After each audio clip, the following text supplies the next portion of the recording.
Bugun keling ibodatning ahamiyati nomli vaz bilan Xudoning kalomini o'rganaylik. Shabbat kunidagi ibodat, 3-kundagi ibodat, bayram ibodatlari va ibodat vaqtlari, bularning barchasi Xudoga ibodatdir.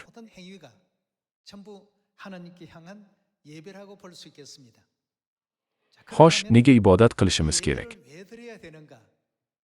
Ko'p odamlar ko'pincha ibodatning bu shunchaki cherkovga borish, hamdu sanolar kuylash,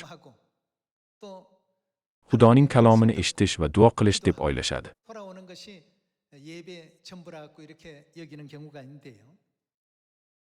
Bugun muqaddas kitobdan Xudo nega ibodatni ato etganini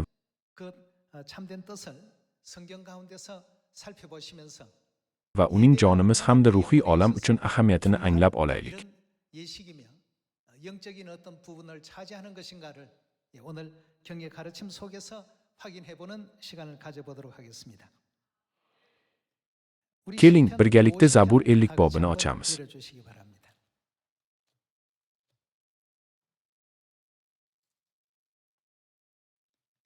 Keling, Zabur 50 bobning 1-oyatiga nazar tashlaylik. Xudolar Xudosi, egamiz so'ylar, da'vat qilar yer yuziga sharqdan g'arbga qadar.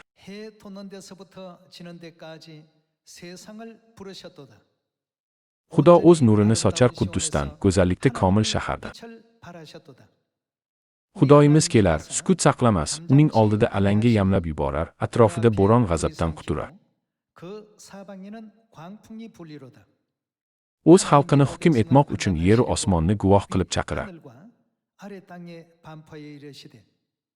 Yig'ib keling mening taqvodor xalqimni, qurbonlik orqali men bilan ahd qilganlarni.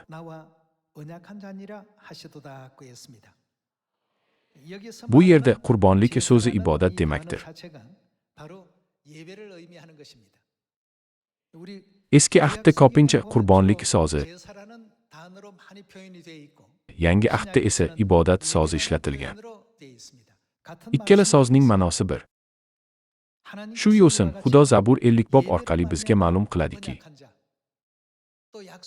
yig'ib keling mening taqvodor xalqimni, qurbonlik orqali men bilan ahd qilganlarni.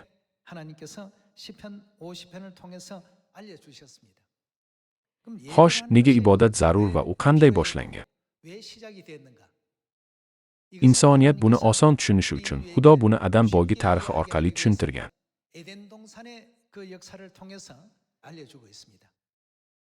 Odam ato va momo Havo yaxshilik va yomonlikni bilish daraxtidan yeb gunoh qilgunga qadar ibodatga hojat yo'q edi. Biroq ular yaxshilik va yomonlikni bilish daraxtidan yeb gunoh qilgach, Xudo odam ato va momo Havoning ogillari Hobil va Qobil orqali Adan shon shuhratini tiklash yo'lini ochib berdi.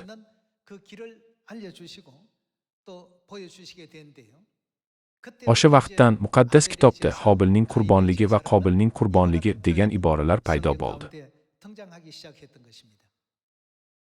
Ya'ni ular yo'qotgan Adan shon shuhratini tiklashlari uchun Xudo ibodat tizimini o'rnatdi.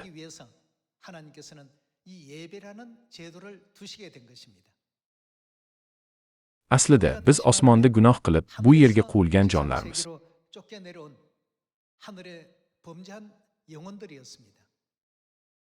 Osmondagi gunohlarimiz kechirilib, Xudo bilan uchrashishimiz uchun ibodat inoyat vaqti va maskani qilib belgilangan. Shu sababli belgilangan vaqtlarda ibodatlarga qatnashish imoniy hayotimiz uchun juda muhim. Buni aslo e'tiborsiz qoldirib bo'lmaydi. Chunki osmonlik gunohkorlar bo'lgan bizning kechirilishimizga oid Xudoning irodasi to'liq ibodatda mujassam.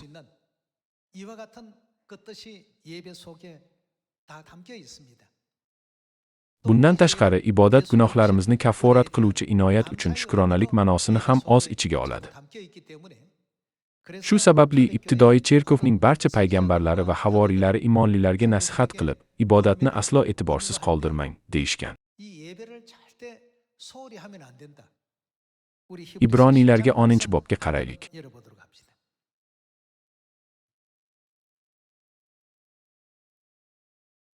Ibroniylarga 10-bob 22-oyat. 2절의 말씀 함께 보시겠습니다. Shunday ekan, samimiy qalb va mustahkam ishonch bilan Xudoga yaqinlashaylik. Axir, Masih o'z qoni bilan qalblarimizni tozalab, vijdonimizni qiynagan hamma gunohlardan pokladi. Badanimiz ham toza suv bilan yuvildi. Endi o'zimiz e'tirof etgan umidimizni ikkilanmay mahkam tutaylik. Chunki va'da bergan Xudo o'z so'ziga sodiqdir. Biz birimizga e'tiborli bo'laylik, birimizni mehr, muhabbatga va xayrli ishlarga chorlaylik. Ba'zi odamlarga o'xshab yig'ilishlarimizni qoldirmaylik. Aksincha, Rabbimiz Isoning keladigan kuni yaqinlashib qolganini bilib, birimizni yanada ko'proq ruhlantiraylik. Sodda aytganda, ba'zilar kabi ibodat yiginlarini tark etmaylik. Ularning odatiga ergashmay, Xudoning ulug'vor kuni yaqinlashganini ko'rib, bir-birimizni ruhlantirib, yigilishga harakat qilaylik.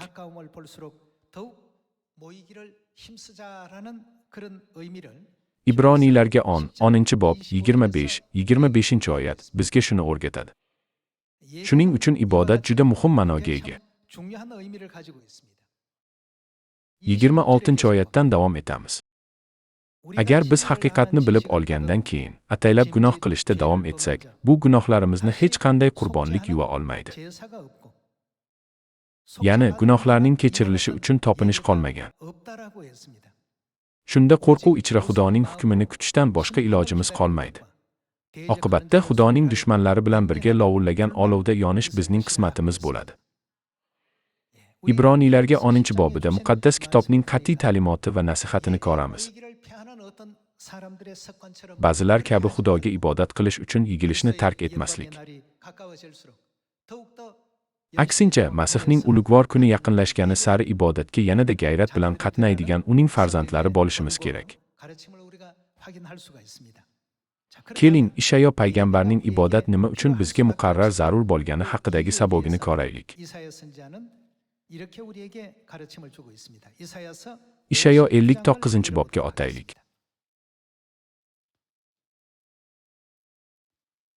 Ishayo 59-bob 1-oyat.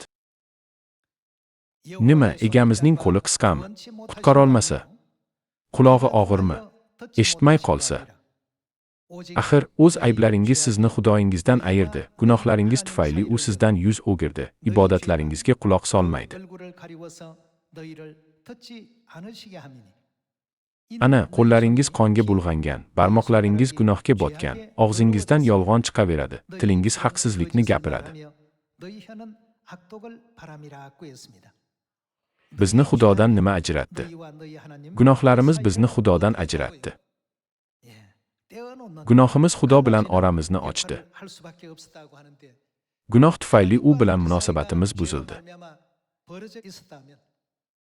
Xo'sh, Xudo bu boshliqni qanday to'ldirishga imkon berdi? Aynan ibodat orqali Xudo bu ajralishni bartaraf etishga yo'l ochdi.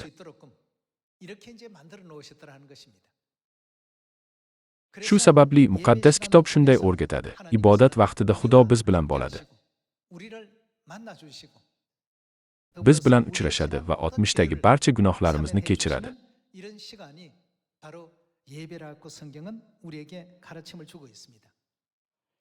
Odam Ato va momo Havo yaxshilik va yomonlikni bilish daraxtidan yeb gunoh qilgach, Xudo Hobil va Qobilga qurbonlik keltirishni buyurdi. Ibtido 4-bobga o'tamiz.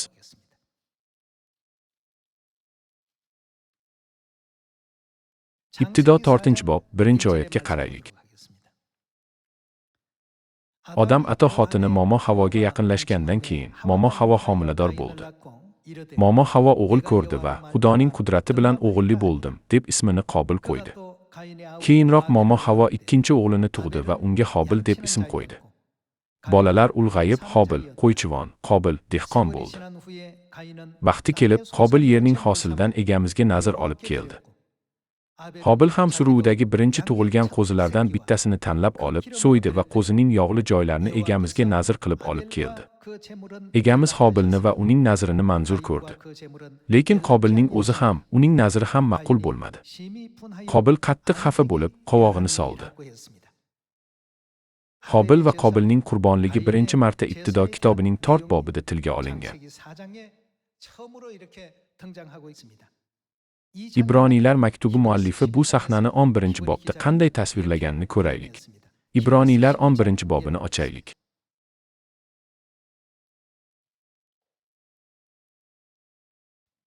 11-bob 4-oyat. Imoni tufayli Hobil Xudoga nima keltirdi? Qobildan ko'ra yaxshiroq qurbonlikni keltirdi. Xudo Hobilning qurbonligidan mamnun bo'lib, Hobilni imoni tufayli solih kishi deb bildi.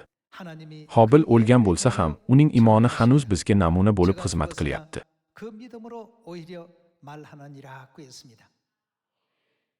Bu yerda Hobil Xudoga Qobildan ko'ra yaxshiroq qurbonlik keltirgani yozilgan. Qobil hosilidan bir qism olib keldi. U Xudoga don qurbonligi keltirdi. Hobil suruvining to'ng'ichini Xudoga qurbonlik qilib keltirdi. Bu ikki qurbonlikning ma'nosi nima? Qobilning ham, Hobilning ham qurbonligi chin dildan qilingan. Biroq Xudo faqat Hobilning qurbonligini qabul qilib, Qobilnikini qabul qilmagani yozilgan. Farqi nimada edi? Hobilning qurbonligi qonli qurbonlik edi. Gunohlarimiz to'liq kechirilishi uchun Masihning xochdagi qurbonligi zarur. Shu sababli Hobil va Qobil davridan boshlaboq Xudo o'zi istagan va istamagan qurbonliklarni ajratib qo'ygan edi.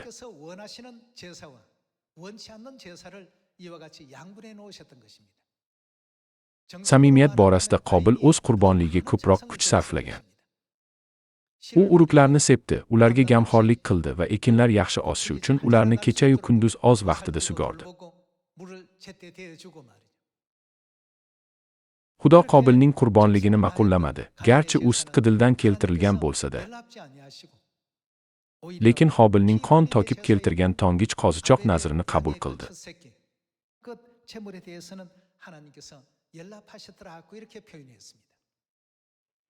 Ularning qurbonliklari har xil bo'lgani muammo emas edi. Ikkalasi ham qurbonlikka borini berdi. Ammo Xudo gunohlari kechirilishi ma'nosidagi qurbonlikni istagan edi. Buni Hobil va Qobilning qurbonliklaridan ko'rishimiz mumkin. Bu Masihning qoni to'kilishi orqali biz bilan Xudo o'rtasidagi judolikni bartaraf etishini ko'rsatadi. Keling, buni Efesliklarga 2-bobdan ko'raylik.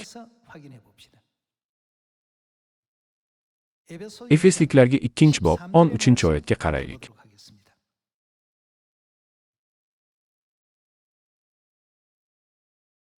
Sizlar oldin Xudodan uzoq edingiz, endi esa Iso Masih orqali, nima orqali? Uning to'kilgan qoni tufayli Xudoga yaqinlashdingiz. Qoziga o'xshatilgan Masihning qoni orqali nima sodir bo'ldi? Biz yaqinlashtirildik. Bu Masihning qurbonligi tufayli mumkin bo'ldi. Xudo Hobilning qurbonligini afzal bilib, qabul qilganining sabablaridan biri. Qoziga o'xshatilgan Masih insoniyatning barcha gunohlarini kechiradi va xochdagi qurbonligi orqali bizni Xudoga yaqinlashtiradi.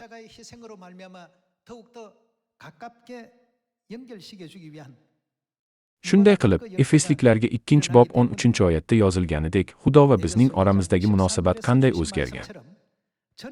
Sizlar oldin Xudodan uzoq edingiz, endi esa Iso Masih orqali, uning to'kilgan qoni tufayli Xudoga yaqinlashdingiz. Sodda qilib aytganda, Masihning qoni bizni Xudoga yaqinlashtiradi. 13-oyatdan davom etamiz. Sizlar oldin Xudodan uzoq edingiz, endi esa Iso Masih orqali, uning to'kilgan qoni tufayli Xudoga yaqinlashdingiz. Masihning o'zi bizning tinchlik manbaimizdir. U o'z tanasini fido qilib, Yahudiylar va g'ayri-Yahudiylarni birlashtirdi. Ularning orasidagi adovat devorini qulatdi. Iso Masih Yahudiylarga berilgan qonunni va uning amrlari va qoidalarini bekor qildi. Masih tufayli g'ayri-Yahudiylar bilan Yahudiylar birlashib, yangi bir xalq bo'ldilar. Shunday qilib Masih tinchlik o'rnatdi. Va bir tanada Uning boshqa maqsadi nima edi? G'ayr-yahudiylarni ham Xudo bilan yarashtirdi, ularning orasidagi adovatni yo'q qildi. Masih kelib, sizlarga, oldin Xudodan uzoq bo'lganlarga ham, Xudoga yaqin bo'lganlarga ham tinchlik xushxabarini e'lon qildi. Masih tufayli endi hammamiz bir ruh orqali Otamiz Xudoning huzuriga kira olamiz. Demak, sizlar endi begona ham, kelgindi ham emassizlar, balki Xudoning aziz xalqi qatoridasiz, uning xonadoni a'zosi bo'ldingizlar. Sodda qilib aytganda, Xudo xonadoni a'zolari bu Xudoning oilasiga aylanganimizni bildiradi. Sizlar xuddi bir binodaysizlar. Bu binoning asosi havoriylar va payg'ambarlardir. Binoning tamal toshi esa Iso Masihning o'zidir. Efesliklarga 2-bob keltirilgan so'zlar orqali biz 60ta gunohlarimiz tufayli Xudodan ajralganimizni va unga yaqinlasha olmaganimizni tushunishimiz mumkin. Biroq endi Iso Masih orqali biz, ilgari uzoq bo'lganlar, Masihning qoni orqali yaqinlashdik. Binobarin, muqaddas kitobda biz endi begona va kelgindi emasmiz, balki Xudoning xalqi va uning xonadoni a'zolarimiz deyilgan. Sodda aytganda, Xudo xonadoni a'zolari Xudoning oilasi bo'lganimizni bildiradi. Xudo bizni shunday mavqega qo'ydiki, uni ota va ona, haqiqatdagi Sion aka-ukalari va opa-singillarni aka-ukalar va opa-singillar deb atay olamiz. Xudo bularning barini qanday amalga oshirdi? Xudo bularning barchasini ibodat ahdi orqali amalga oshirdi. Ba'zi a'zolar qurbonlik va ibodat atamalari haqida so'raydi. Ba'zilar ma'nosini tushunmasligi mumkin. Shuning uchun Chiqish 12-bob 23-oyatni birga ko'raylik.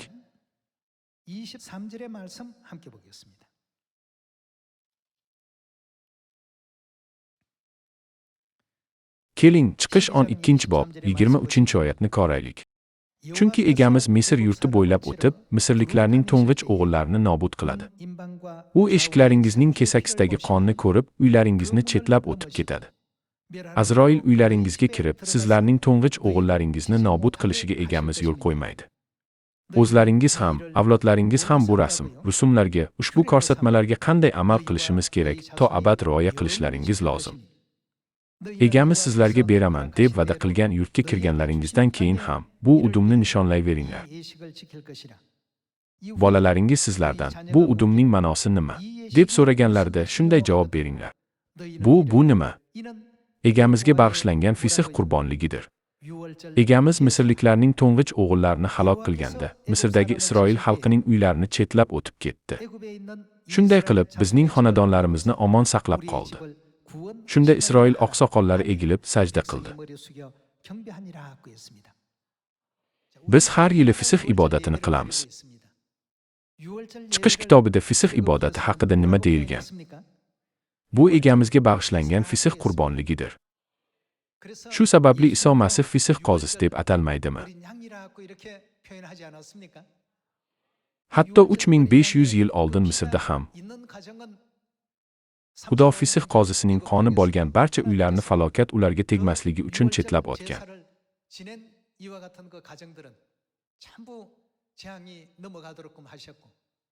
Boshqa tomondan butun Misr yeri vaboga duchor bo'ldi. Unda har bir to'ng'ich, xoh inson, xoh hayvon bo'lsin, o'ldirildi. Taxminan 3500 yil oldin sodir bo'lgan bu dahshatli voqea muqaddas kitobda qayd etilgan. Bu barcha ibodatlar haqida Xudo deydi: "Men bilan qurbonlik orqali ahd qilganlarni to'planglar." Xudo Chiqish 12-bobda fisq bayramini ibodat va fisq qurbonligi deb atagan. Xudo Hobilning qurbonligini qabul qilib, uni Qobilnikidan yaxshiroq deyishining sababi shuki,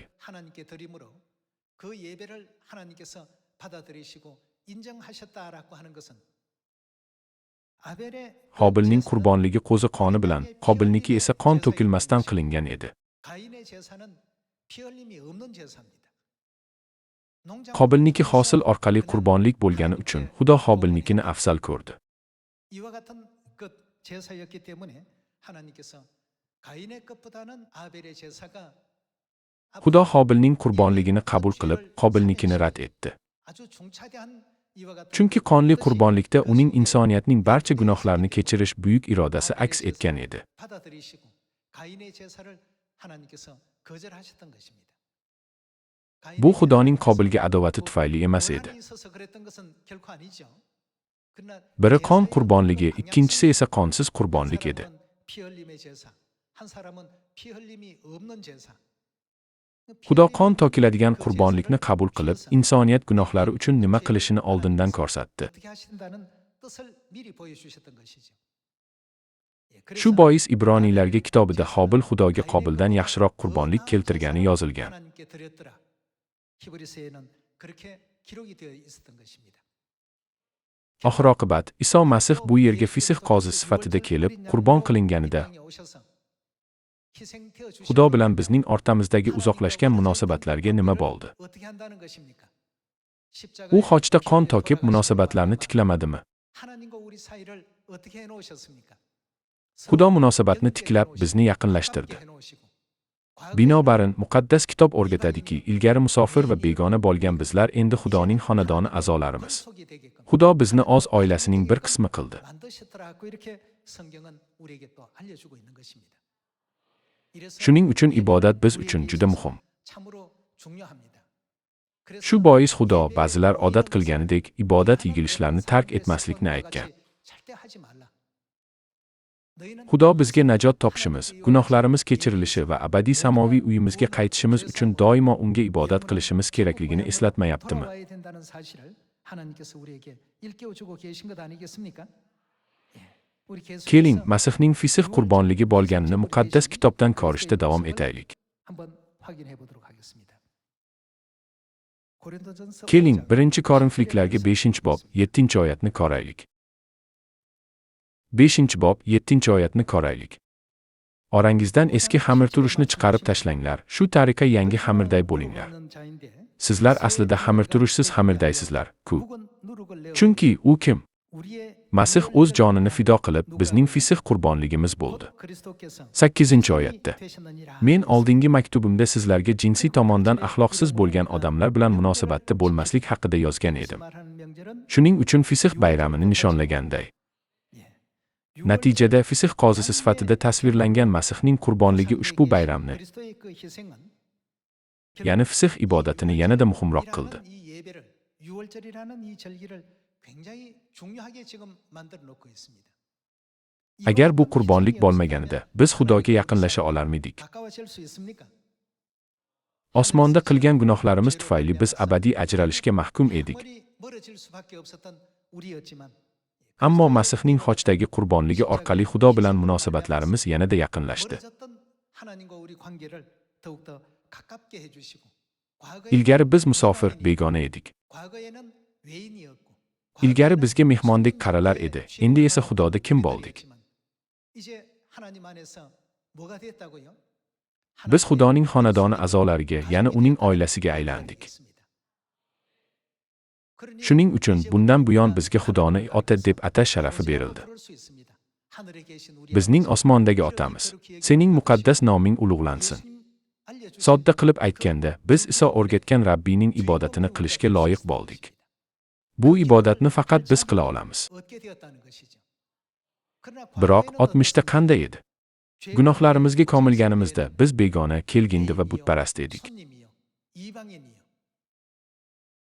Biroq Masihning qoni orqali Xudoga tobora yaqinlashdik. Biz endi begona yoki kelgindi emas, balki Xudoning xonadoni a'zolarimiz. Shu orqali Masihning qurbonligini yod etadigan ibodatning ahamiyatini yana bir bor tasdiqlamaymizmi? 이것이 우리에게 있어서 얼마나 중요한 것인가를 다시 한번 확인할 수 있는 대목 아니겠습니까? Ibodat orqali Xudo bilan bizning ota-ona va farzandlar sifatidagi munosabatimiz shakllanadi. 아버지 어머니로서의 관계가 형성되게 만들어 주신 것이 바로 이 예배입니다. 그래서 Shunday ekan, ba'zi odamlarga o'xshab, yig'ilishlarimizni qoldirmaylik degan so'zlarning ma'nosi nima? 그리하지 말라. Xudoga topinish borasida nima qilishimiz kerak? 더 예배 어떻게 하라는 얘기입니까?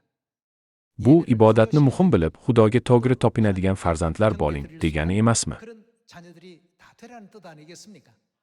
Bundan tashqari, Xudo ibodat orqali u bilan ahd tuzganlarga nima qiladi? 어찌하신다고요?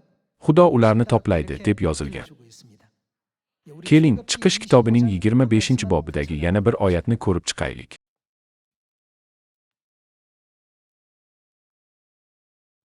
Chiqish 25-bob 20 oyat. 말씀 함께 보겠습니다. Karublarning tepaga ko'tarilgan qanotlari qopqoqni berkitib tursin. 그 날개로 Ular yuz turib qopqoqqa qaragan bo'lsin. Qopqoqni sandiqning ustiga qo'y. Men senga beradigan ikkita tosh lavhani sandiqqa sol. Men sen bilan ahd sandig'i oldida uchrashaman. Karublar o'rtasidagi gunohdan poklash joyi tepasidan men senga gapirib, Isroil xalqi uchun hamma amrlarimni senga beraman. 이것은 바로 Bu qaysi joyga ishora qiladi? Bu yerda muqaddas joy va eng muqaddas joy haqida gap ketmayaptimi? Muqaddasgohda oldinda muqaddas xona, orqada esa eng muqaddas xona bor. Karublar qayerda? Karublar eng muqaddas xonada, ahd qutisining tepasida joylashgan. Xudo u yerda nima qiladi? U biz bilan uchrashishga va'da beradi. Biz Xudodan uzoq bo'lsak-da, u bilan uchrashishga imkon bergan kun qaysi? Bu poklanish kuni. Yiliga bir marta poklanish kunida ruhoniyning eng muqaddas xonaga kirishi uchun yo'l ochiladi va Xudo, u yerda men sen bilan uchrashaman, deydi. Demak, qurbonliksiz, ya'ni ibodatsiz, Xudo va insoniyat o'rtasida biron bir aloqa nuqtasi bormi? Aslo yo'q. Ibodat orqali Xudo gunoh tufayli uzoqlashgan bizni chaqirib, unga yaqinlashtiradi. Masihning qurbonligi va qoni orqali Xudo bizga o'z xonadoniga a'zo bo'lish loyiqligini berdi. Shu sababli ibodatni aslo e'tiborsiz qoldirmasligimiz kerak. U shabbat kunidagi, 3-kundagi yoki bayram ibodati bo'lsin. Har bir ibodatda Xudo iltijolarimizni diqqat bilan tinglab, istaklarimizni bajo keltiradi. Bularning bari ibodat orqali amalga oshadi. Biz muntazam ibodat qilsak-da, Xudoning sababi yoki irodasini bilmay, korkorona ibodat qilmasligimiz, aksincha anglagan holda ibodat qilishimiz kerak. Anglab ibodat qilish uchun Xudo ahd orqali va'da qilgan ibodat kuni shanbami yoki yakshanbami? Uning bayrami Rojdestvomi yoki Fisxmi? Aniq bilishimiz kerak. Shu yo'l bilan Hobilning qurbonligi kabi Xudo istagan haqiqiy ibodatni ado etishimiz kerak emasmi? Bugun dunyoda ko'pchilik yakshanba kuni ibodat qiladi, ammo bu qurbonlik Xudoga ma'qul kelgan Hobilning qurbonligiga tengmi? Shabbat ibodati Hobilning qurbonligiga mos kelmaydimi? Biz buni to'g'ri tushunib, Xudoning ahdiga muvofiq ibodat xizmatini bajarishimiz kerak emasmi? Bugun biz Xudo bilan ahd bo'lgan shabbat kuni xizmatini ado etyapmiz. Fisxni ham nishonlaymiz. Shuningdek, biz 7 ta bayramning barcha ibodat marosimlarini 3 bosqichda o'tkazamiz. Hatto bugun boshingizni yopadigan parda ham Xudo muqaddas kitobda qoida qilib belgilagan to'g'ri ibodat usulidir. Muqaddas kitobda bunday qilmaslik Xudoni sharafsizlantirish deb qat'iy aytilgani uchun ayollar ibodatda ro'mol o'rashlari shart. Bu Xudoning jamoatidagi ibodat qoidasidir.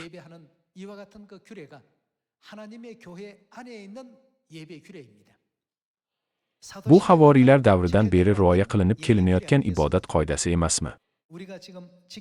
Barcha osmon xalqidan hozirgi ibodat qoidalarimiz bilan faxrlanib, haqiqiy ibodat qilishlarini so'rayman. Toki adashgan dunyo jamoatlariga to'g'ri ta'limotlarni yetkaza olaylik.